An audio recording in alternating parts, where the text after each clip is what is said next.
ইতিহাসের পাতায় তাদের নাম লেখা আছে শান্ত জঙ্গলবাসী হিসেবে, কিন্তু তাদের শিকড় কত গভীরে। তারা কি কেবলই কৃষিজীবী, নাকি এই উপমহাদেশের প্রাচীনতম কোনো যোদ্ধা জাতির শেষ বংশধর, যাদের গায়ের রঙে মিশে আছে মাটির ঘ্রাণ, আর যাদের ধনুষ্টঙ্করে কেঁপে উঠেছিল খোদ ব্রিটিশ সাম্রাজ্যের ভিত? সাঁওতাল একটি শব্দ, একটি পরিচয়, নাকি দীর্ঘ কয়েক হাজার বছরের এক নীরব অভিযাত্রা? আজ আমরা ছিঁড়ে ফেলবো সময়ের পর্দা, জানবো মেদিনীপুরের শান্তভূমি থেকে রাজমহল পাহাড়ের দামিনিকো পর্যন্ত তাদের রক্তভেজা মাইগ্রেশন ইতিহাস, আর সেই কিংবদন্তি যাকে ইতিহাস প্রায় ভুলিয়ে দিয়েছিল, তিলকা মাঝি। 1784 সাল, যখন গোটা ভারত ব্রিটিশদের ভয়ে থরথর করে কাঁপছে, তখন এক আদিবাসী যুবকের বিষাক্ত তীর বিদ্ধ করেছিল দাপুটে ইংরেজ কালেক্টরকে। কিভাবে সৃষ্টি হলো তাদের নিজস্ব ভাষা অলচিকি, আর কেনই বা তাদের বিদ্রোহকে বলা হয় ভারতের স্বাধীনতার প্রথম অগ্নিস্ফুলিঙ্গ? বসে পড়ুন শক্ত হয়ে, আজ আমরা ফিরব ইতিহাসের সেই অধ্যায়ে যেখানে বীরত্বের গল্পগুলো লেখা হয়েছে তীরের ফলায় আর অরণ্যের রক্তে। শুরু হচ্ছে সাঁওতাল বিদ্রোহ ও শেকড়ের সন্ধান। ইতিহাসের পাতায় অনেক যুদ্ধ হয়েছে সিংহাসনের জন্য, কিন্তু এই লড়াই ছিল অস্তিত্বের। 1855 সাল, বাংলার পাহাড়া জঙ্গলের বুক চিরে এক তীব্র হাহাকার ধ্বনিত হয়েছিল। হুল হুল। সাঁওতাল বিদ্রোহ বা হুল কেবল একটি সশস্ত্র অভ্যুত্থান নয়, এটি ছিল হাজার বছরের শিকল ভাঙার এক আদিম বিস্ফোরণ। হুল শব্দের অর্থ হলো বিপ্লব বা সামগ্রিক মুক্তি। এর স্বরূপ ছিল মূলত শোষণের বিরুদ্ধে এক গণজাগরণ। যখন লাঙ্গল আর তীরের ফলার কাছে ব্রিটিশ সাম্রাজ্যের আধুনিক রাইফেল থমকে দাঁড়িয়েছিল, সেই লড়াইয়ের নামই হলো সাঁওতাল বিদ্রোহ। 1857 সালের সিপাহী বিদ্রোহকে আমরা স্বাধীনতার প্রথম যুদ্ধ বলি, কিন্তু তার ঠিক 2 বছর আগেই অরণ্যের এই সন্তানরা ব্রিটিশ রাজদণ্ডকে কাঁপিয়ে দিয়েছিল। কেন এটি অন্য? কারণ এটি কোনো রাজা বা রানীর লড়াই ছিল না, এটি ছিল সাধারণ কৃষকের লড়াই। 10,000 থেকে 60,000 মানুষ একই দিনে একই লক্ষ্যে হাতে হাত মিলিয়ে বেরিয়ে এসেছিল রাজপথে। কোনো আধুনিক যোগাযোগ ব্যবস্থা ছাড়াই শালের ডালের মাধ্যমে গ্রাম থেকে গ্রামে যে নিখুঁত সংগঠন তারা গড়ে তুলেছিল, তা আজও আধুনিক সমরবিদদের কাছে এক বিস্ময়। তাই এটি কেবল বিদ্রোহ নয়, এটি ছিল সাম্রাজ্যবাদের বিরুদ্ধে ভারতের প্রথম সার্থক ও সংগঠিত পিপলস ওয়ার বা গণ আন্দোলন। সাঁওতালরা কোনো যাযাবর ছিল না, তারা ছিল এই মাটির আদি কারিগর। রাজমহল পাহাড়ের পাদদেশে পাথুরে জমিকে রক্ত ঘামে ভিজিয়ে তারা তৈরি করেছিল ফসলি ক্ষেত। তাদের জীবন ছিল অতি সাধারণ, প্রকৃতির সাথে মিতালি করে চলা। তাদের সমাজ চলত মাঝি আর পরগনার শাসনে, যেখানে পঞ্চায়েত ব্যবস্থা ছিল স্বচ্ছ ও গণতান্ত্রিক। তাদের সাংস্কৃতিক ঐতিহ্য গড়ে উঠেছিল নাচ, গান আর মাদলের বলে। তারা বিশ্বাস করত তাদের পূর্বপুরুষ আর ঠাকুরজিউ বা সৃষ্টিকর্তার আশীর্বাদে। কিন্তু সেই শান্তি নিবিড় জীবনে যখন ব্রিটিশ আইন আর মহাজনী কুটিলতা বিষ ঢেলে দিল, তখনই সেই সহজ সরল বাদ্যযন্ত্র মাদুলি হয়ে উঠল যুদ্ধের রণডঙ্কা। সাল 1793 লর্ড কর্নওয়ালিস জারি করলেন স্থায়ী বন্দোবস্ত, আর এই একটি কলমের খোঁচায় বদলে গেল কয়েক হাজার বছরের প্রাচীন বাংলার গ্রামীণ অর্থনীতি। ব্রিটিশরা চাইছিল নিশ্চিত রাজস্ব, আর সেই লোভ মেটাতে জমির মালিকানা তুলে দেওয়া হলো একদল জমিদারদের হাতে, যারা এতদিন মাটির সন্তান ছিল। এক রাতেই তারা হয়ে গেল নিজ ভূমিতে পরবাসী। খাজনার এক অমানবিক ও নিষ্ঠুর পাহাড় চাপিয়ে দেওয়া হলো সাঁওতালদের কাঁধে। শুরু হলো এক পদ্ধতিগত লুণ্ঠন। জঙ্গলাকীর্ণ রাজমহল পাহাড়। ব্রিটিশরা দেখলো এই দুর্গম অরণ্য থেকে কোনো আয় হচ্ছে না, তাই এক ধূর্ত পরিকল্পনা সাজানো হলো।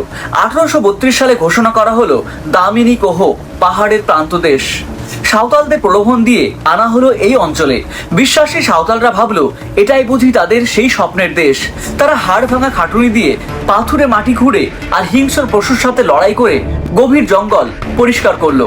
কয়েক বছরের মধ্যে ধূসর অরণ্য হয়ে উঠলো সবুজ ফসলের ক্ষেত। কিন্তু তারা জানতো না এই উর্বর জমি একদিন তাদের জন্য কাল হয়ে দাঁড়াবে।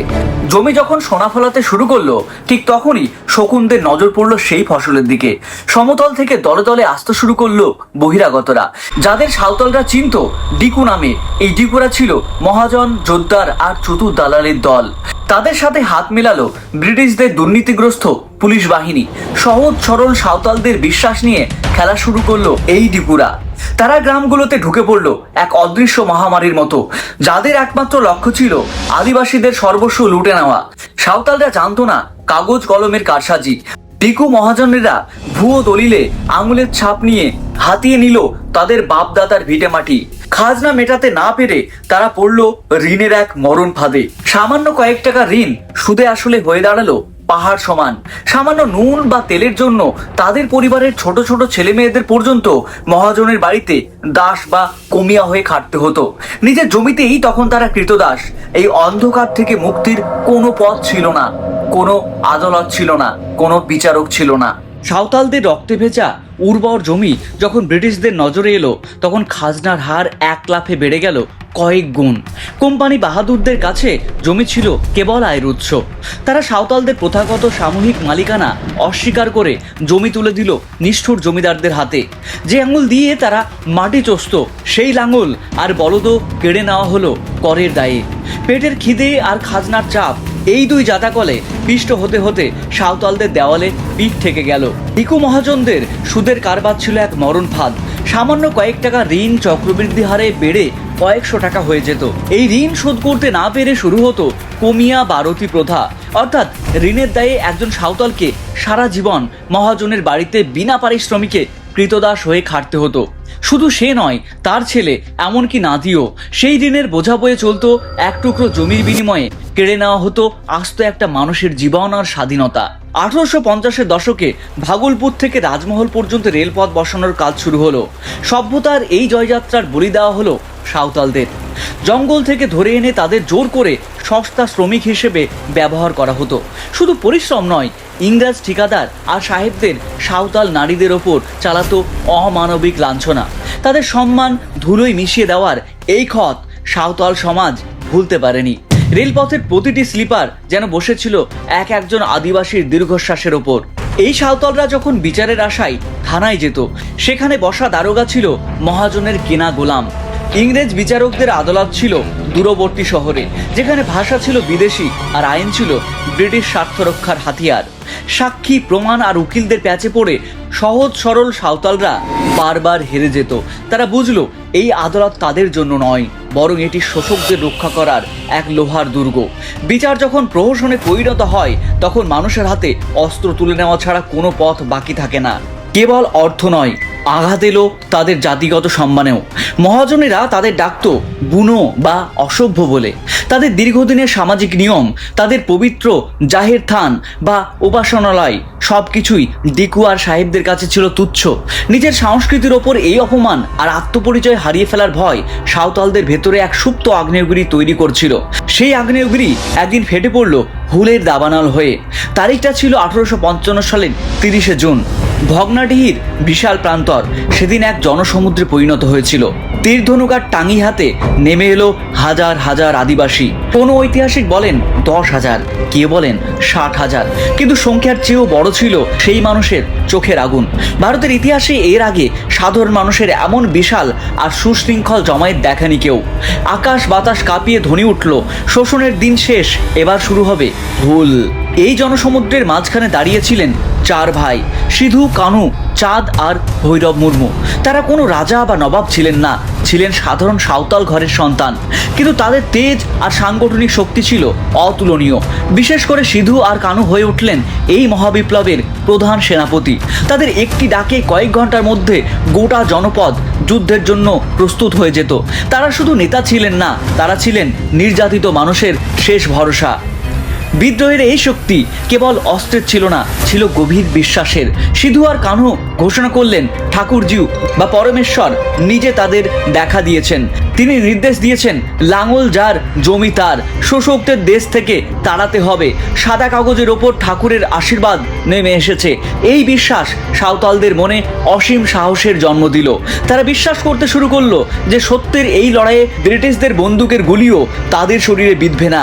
এই আধ্যাত্মিক শক্তি বিদ্রোহকে এক অপার্থিব রূপ দান করেছিল। এই বিদ্রোহের নাম দেওয়া হলো হুল। সাঁওতালি ভাষায় যার অর্থ বিপ্লব, মুক্তি এবং সামগ্রিক পরিবর্তন। কিন্তু এই যুদ্ধের ডাক কিভাবে পৌঁছলো কোনায় কোনায়? ব্রিটিশদের কোনো গোয়েন্দা বিভাগ টেরই পেল না। সাঁওতালরা ব্যবহার করলো এক অদ্ভুত শক্তিশালী মাধ্যম, শাল গাছের ডাল। গ্রামের পর গ্রাম শালের ডাল আর পাতা পাঠানো হতে লাগলো। একটি সতেজ শালের ডাল হাতে পাওয়া মানেই ছিল আর দেরি নয়, অস্ত্র ধরো এবং ভগ্নাডিহির দিকে পা বাড়াও। জঙ্গল থেকে জঙ্গলে এই নিঃশব্দ বার্তাটি ব্রিটিশ সাম্রাজ্যের ভিত নাড়িয়ে দিয়েছিল। ভগ্নাডিহির সেই আগুন আর এক জায়গায় স্থির থাকলো না, দাবানলের মতো ছড়িয়ে পড়ল রাজমহল থেকে পাহাড়ের খোঁজ থেকে বীরভূমের মাঠ, মুর্শিদাবাদের গ্রাম আর ভাগলপুরের গহীন অরণ্যে। যেখানেই নীলকুঠি, যেখানেই মহাজনের গদি কিংবা জমিদারের কাছারি, সেখানেই হানা দিল বিদ্রোহীরা। ইংরেজদের সাজানো বাগান মুহূর্তেই রণক্ষেত্রে পরিণত হলো। সাহেবরা প্রাণ ভয়ে পালালো কেল্লার ভেতরে, আর সাধারণ মানুষ দখল করে নিল তাদের হারানো জমি। পুরো জঙ্গল মহল তখন এক মুক্তাঞ্চল। এ ছিল এক অসম যুদ্ধ। একদিকে ব্রিটিশদের স্টেন গান আর আধুনিক রাইফেল, অন্যদিকে সাঁওতালদের বাঁশের তীর, ধনুক আর টাঙ্গি। কিন্তু সাঁওতালদের শক্তি ছিল তাদের গেরিলা রণকৌশল। তারা জানতো জঙ্গলের নারী নক্ষত্র। ঝোপের আড়ালে লুকিয়ে থেকে বিষাক্ত তীরে তারা ঘায়েল করত ইংরেজ বাহিনীকে। যখনই কামানের গোলা ধেয়ে আসতো, তারা মিলিয়ে যেত ঘন অরণ্যে। দিনের আলোয় তারা ছিল অদৃশ্য, আর রাতের অন্ধকারে তারা ছিল সাক্ষাৎ জম।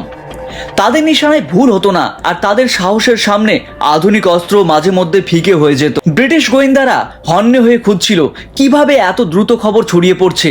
উত্তরটা ছিল প্রকৃতির ভেতরেই। ধারওয়াক বা শালের ডাল। একটি সতেজ শালের ডাল হাতে নিয়ে একটি গ্রামের মাঝি অন্য গ্রামে ছুটে যেত। ডালের পাতার সংখ্যা দিয়ে বোঝানো হতো যুদ্ধের সময় আর গুরুত্ব।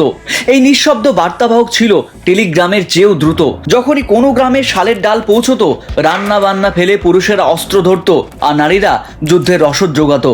এই ধরওয়াকই ছিল হুলের জীবন্ত স্নায়ুতন্ত্র।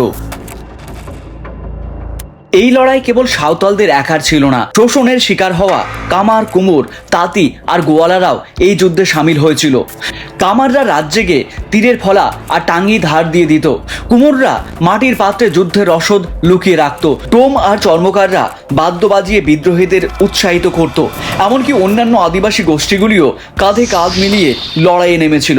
ইতিহাসে এমন একতা বিরল, যেখানে জাত ধর্ম ভুলে সমস্ত নিম্নবর্গের মানুষ একজোট হয়েছিল এক সাধারণ শত্রুর বিরুদ্ধে। ইতিহাসের ধুলোমাখা পাতায় যখন আমরা সিধু কানুর নাম পড়ি, তখন অনেক সময় আড়ালে থেকে যায় আরও দুটি নাম, ফুলো আর ঝানু মুর্মু। সিধু কানুর এই দুই বোন কেবল পরিবারের সদস্য ছিলেন না, তারা ছিলেন হুলের দুই মহাশক্তি। লোকগাথা বলে, যখন পুরুষেরা যুদ্ধের ময়দানে ঝাঁপিয়ে পড়তো, ফুলো আর ঝানু তখন তলোয়ার আর টাঙ্গি হাতে শত্রুর ব্যূহ ভেদ করতেন। একদিন রাতের অন্ধকারে তারা দুজন মিলে সাহেবদের ক্যাম্পে ঢুকে একাই 21 জন ব্রিটিশ সেনাকে হত্যা করেছিলেন। তাদের সাহসিকতা কোনো কাল্পনিক গল্প নয়, বরং এক রক্তাক্ত বাস্তবতা। সাঁওতাল বিদ্রোহী নারীরা কেবল যোদ্ধা ছিলেন না, তারা ছিলেন আন্দোলনের চোখ ও কান। ব্রিটিশ সেনারা যখন গ্রামে ঢুকতো, সাঁওতাল নারীরা সাধারণ গ্রামবাসীদের ছদ্মবেশে রসদ ও সৈন্যবিন্যাসের গোপন খবর সংগ্রহ করতেন। তারা ঝুড়িতে খাবারের নিচে বিষাক্ত তীরের ফলা লুকিয়ে পৌঁছে দিতেন বিদ্রোহীদের ডেরায়। বনের লতাপাতা আর গাছের ডালের সংকেত বুঝতে তারা ছিলেন সিদ্ধহস্ত। তাদের এই মরণজয়ী অনুপ্রেরণা দেখে হাজার হাজার সাঁওতাল নারী ঘর ছেড়ে বেরিয়ে এসেছিলেন, হাতে তুলে নিয়েছিলেন ধনুক। তারা শিখিয়েছিলেন জন্মভূমি রক্ষার লড়াইয়ে লিঙ্গভেদ নেই। কিন্তু যুদ্ধের বীরত্বের পাশাপাশি এই ইতিহাসের এক অন্ধকার অধ্যায়ও আছে। ব্রিটিশ সৈন্যরা যখন গ্রামে গ্রামে অভিযান চালাতো, তখন পুরুষদের না পেয়ে নারীদের ওপর চালানো হতো অকথ্য নির্যাতন। বহু সাঁওতাল নারীকে বন্দি করে নিয়ে যাওয়া হতো ব্রিটিশ শিবিরে।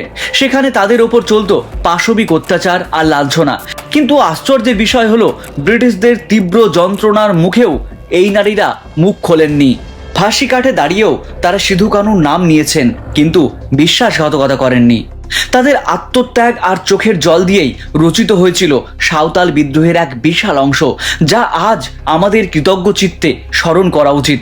1855 সালের 10ই নভেম্বর ব্রিটিশ সরকার বুঝতে পারল সাধারণ পুলিশ দিয়ে এই দাবানল নেভানো অসম্ভব।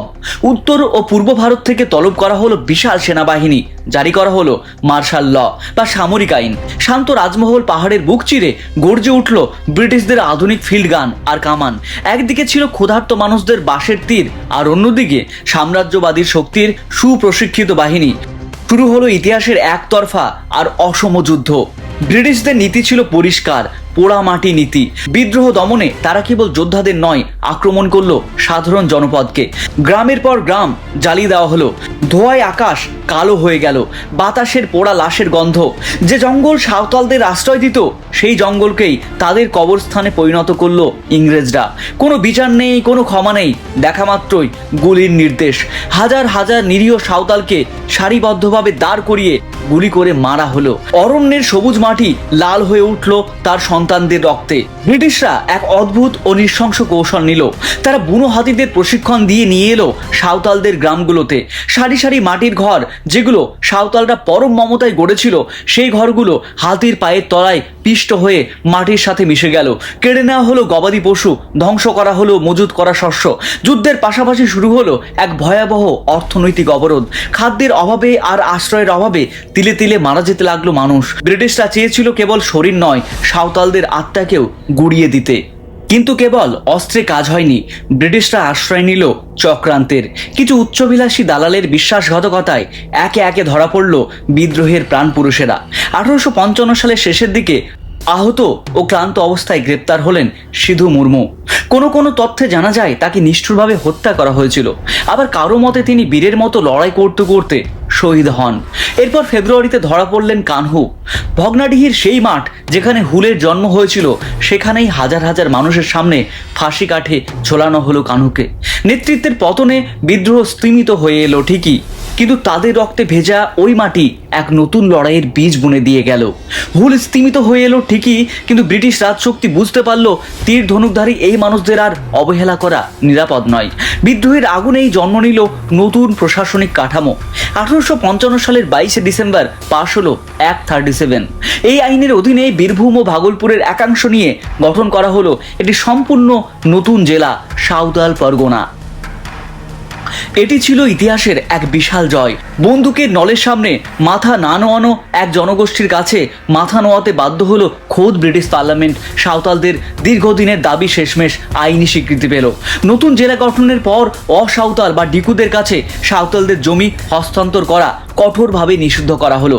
চালু হলো মাঝি পরগনার মতো নিজস্ব বিচার ব্যবস্থা। কোম্পানির পুলিশ আর আদালতের বদলে গ্রাম প্রধান বা মাঝিদের হাতেই সামাজিক বিরোধ মেটানোর ক্ষমতা ফিরিয়ে দেওয়া হলো।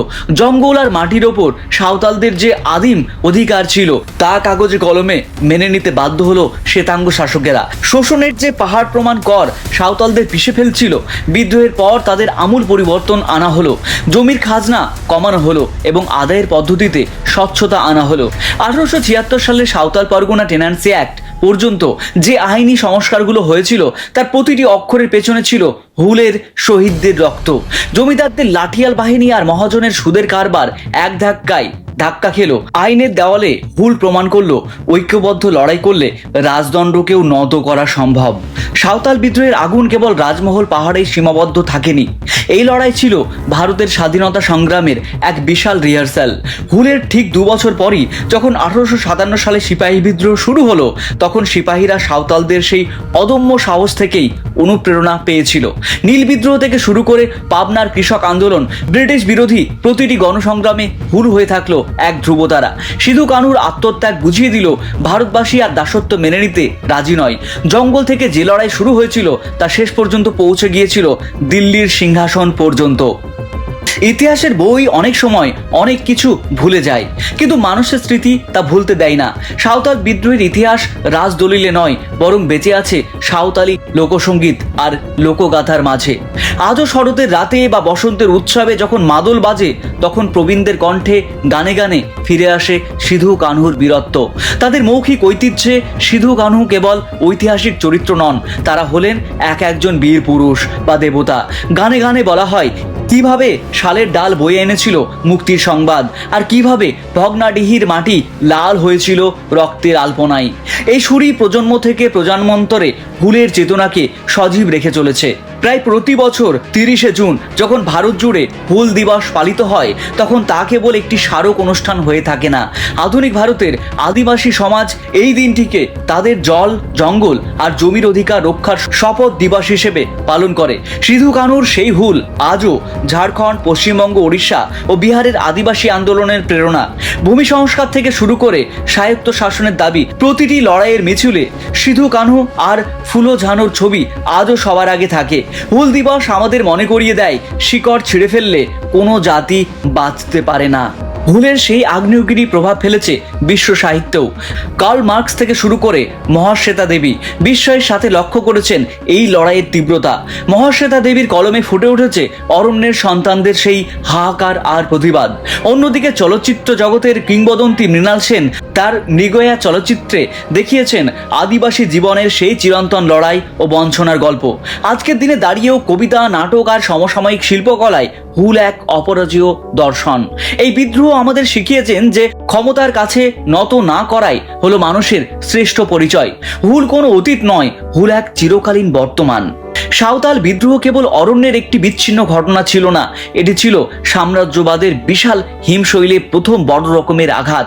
সিপাহী বিদ্রোহের আগেই সাঁওতালরা দেখিয়ে দিয়েছিলেন যে ভারতের সাধারণ মানুষ যদি একজোট হয় তবে ব্রিটিশদের অজেয় শক্তিকেও থমকে দেওয়া যায়। রাজা বা নবাবদের গদি রক্ষার লড়াই নয়, বরং সাধারণ মানুষের অধিকার আদায়ের লড়াই হিসেবে এটাই ছিল ভারতের প্রথম সার্থক পিপলস ওয়ার। হুলের সেই আগুনেই আসলে ভারতের পরবর্তী স্বাধীনতার সংগ্রামের ব্লুপ্রিন্ট তৈরি হয়েছিল। ইতিহাসের পাতায় শুধু সিধু কানু, চাঁদ ভৈরব আর ফুলো ঝানো কেবল নাম নন, তারা বীরত্ব আর আত্মত্যাগের একটি মহাকাব্য।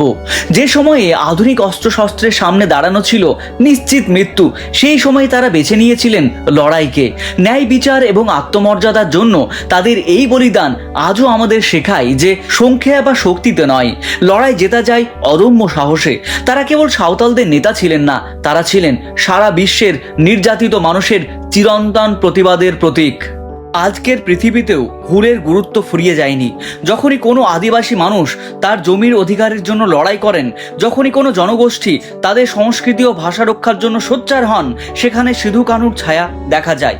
ভূমি অধিকার, আদিবাসী স্বায়ত্তশাসন কিংবা সাংস্কৃতিক সংরক্ষণ, এই শব্দগুলোর আসল সংজ্ঞা লেখা হয়েছিল 1855 সালের সেই রক্তাক্ত প্রান্তরে।